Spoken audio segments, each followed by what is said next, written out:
Welcome to the History of North America. I'm Mark Vinette. Located between the New England colonies and the Southern colonies, the Middle Colonies of North America is an area that now roughly makes up the mid-Atlantic American states. The mid-colonies had much fertile soil, which allowed the area to become a major exporter of wheat and other grains. The lumber and shipbuilding industries were also successful in the Middle Colonies because of the abundant forests, and some areas were moderately successful in the textile and iron industries. The Middle Colonies were the most ethnically and religiously diverse British colonies in North America, with settlers from throughout Europe. Farmland was both productive and much less expensive than in the old countries. Later settlers included members of various Protestant denominations, which were protected in the Middle Colonies by written freedom of religion laws. This tolerance was very unusual and distinct from the situation in other British colonies. Much of the area was initially part of the Dutch colony of New Netherland, until the British exerted their control over the region and conquered the land. It was impossible for England to permit a Dutch colony to break the line of its possessions on the Atlantic seaboard.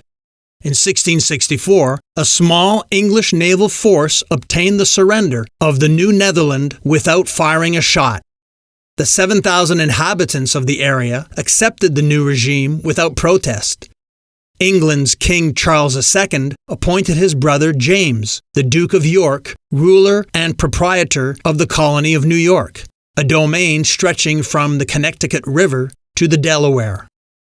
At once, a more liberal regime began. The proprietor sent over a governor with instructions to treat the Dutch inhabitants generously, permit them to keep their lands, and to make no interference with their language or religion. Immigration was encouraged and settlements thickened. In 1683, the governor summoned a representative assembly for the province of New York. One of the greatest of all colonial figures presided over the founding of what became Pennsylvania and Delaware.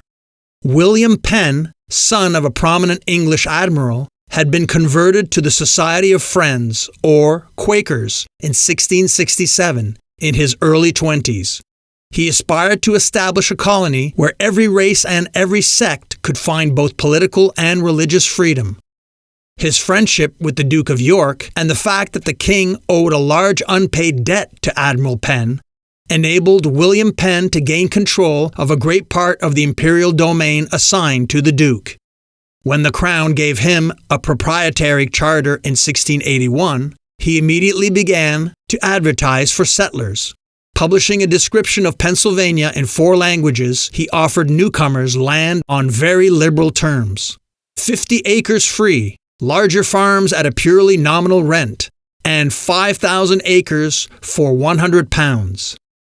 Penn visited his holy experiment in 1682, and in that year he laid down a charter of government which provided for a small elective council to sit with himself as governor and initiate laws, and a larger elective assembly to pass or reject the proposed laws. Within a few years, the Assembly gained much larger powers and itself proposed legislation.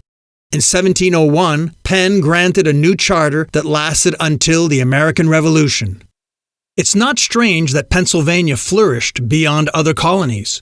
Immigrants flocked in large numbers, from England and Germany especially, to enjoy the religious freedom, the humane criminal legislation, the easy terms for gaining fertile land, and the opportunities for trade and manufacture.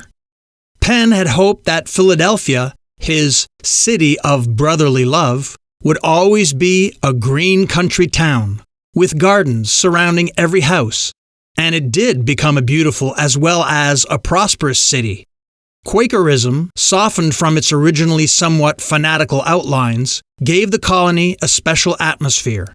It was in Pennsylvania that a number of institutions on which America later prided itself found their first full-scale trial: complete religious freedom, the distribution of land to actual settlers at very low cost, the encouragement of a melting pot of races, and the establishment of excellent schools open to all.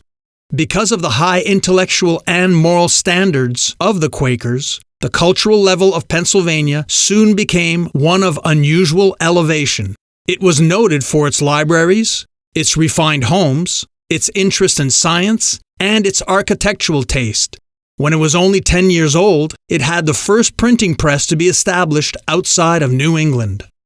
Before Penn died, he bought from the Duke of York 3 counties on the Delaware River, which became the province and state of that name. Though they shared their governor with Pennsylvania, from 1702 they had their own elective assembly. The other Middle Colonies also began under proprietors. Maryland had a history of special interest because of its initial status as a refuge for Roman Catholics. King Charles I granted the district between the Potomac River and the 40th parallel in 1632 to George Calvert, Lord Baltimore, who was much interested in colonization. His son almost immediately succeeded to the grant and resolved to establish a colony where his fellow Roman Catholics could find peace.